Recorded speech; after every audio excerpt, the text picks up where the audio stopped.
ర్యాపిడో వంటి యాప్ ఆధారిత టాక్సీలు వచ్చాక బైక్ టాక్సీల వినియోగం పెరిగిపోయింది. సామాన్యులకు సైతం చేరువైన ఈ బైక్ టాక్సీలపై మరోసారి వివాదం తెరపైకి వచ్చింది. ఓలా, ఊబర్, ర్యాపిడో యాప్లను తొలగించాలని గూగుల్, యాపిల్ సంస్థకు మహారాష్ట్ర సైబర్ విభాగం నోటీసులు ఇవ్వడం చర్చనీయాంశంగా మారింది.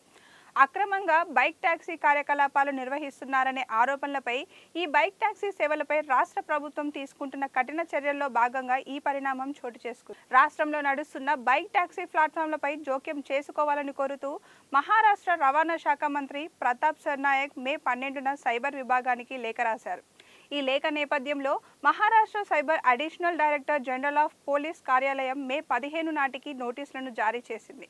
ఇన్ఫర్మేషన్ టెక్నాలజీ యాక్ట్ 2000లోని సెక్షన్ 79(3)(b)ను ప్రస్తావిస్తూ జారీ చేసిన ఈ నోటీసులు Apple app store, Google play స్టోర్ల నుండి సదరు అప్లికేషన్లను తొలగించి వాటి యాక్సెస్లను నిలిపివేయాలని కంపెనీలను ఆదేశించింది.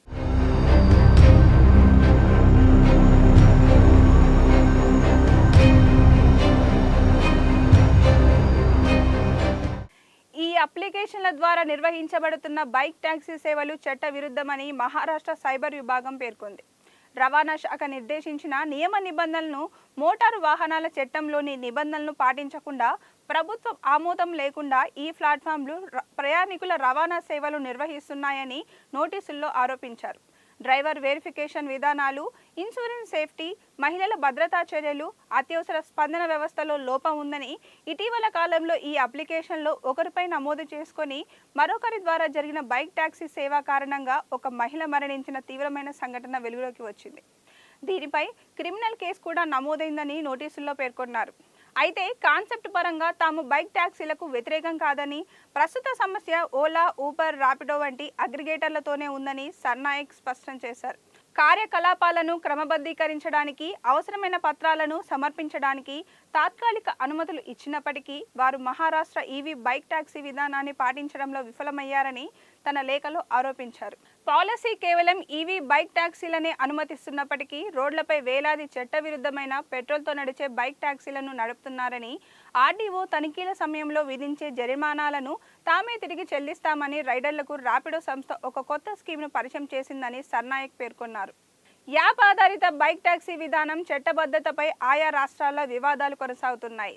ఢిల్లీ ప్రభుత్వం ఓలా, ఊబర్, ర్యాపిడో బైక్ టాక్సీలపై పూర్తి నిషేధం విధించగా ఈ వివాదం సుప్రీంకోర్టు వరకు వెళ్ళింది.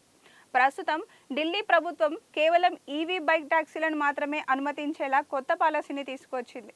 కర్ణాటక ప్రభుత్వం వైట్ బోర్డు బైకులను టాక్సీలుగా నడపడం చట్టవిరుద్ధమని ప్రకటించింది.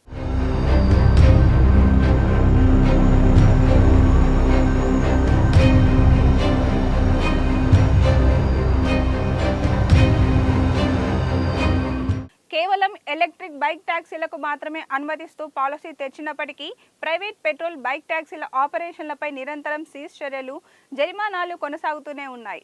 తమిళనాడు, తెలంగాణ, ఏపీలోనూ ఈ అంశంపై వివాదం నడుస్తుంది. చట్టవిరుద్ధమైన బైక్ టాక్సీల వల్ల తాము నష్టపోతున్నామని ఆటో డ్రైవర్లు ఆందోళన చెందుతూనే ఉన్నారు. ఇటువంటి పరిస్థితుల్లో ఓలా, ఊబర్, ర్యాపిడో యాప్లను తొలగించాలంటూ యాపిల్, గూగుల్కు మహారాష్ట్ర సైబర్ విభాగం నోటీసులు ఇవ్వడం ఆసక్తికరంగా మారింది. అక్కడ ఒకవేళ నిజంగానే క్యాబ్ రైడ్ సేవలు నిలిచిపోతే మిగతా రాష్ట్రాలపై ఆ ప్రభావం ఎలా ఉండబోతుందనేది సస్పెన్స్గా మారింది. ఇలాంటి మరిన్ని అప్డేట్స్ కోసం చూస్తూనే ఉండండి దిశ టీవీ.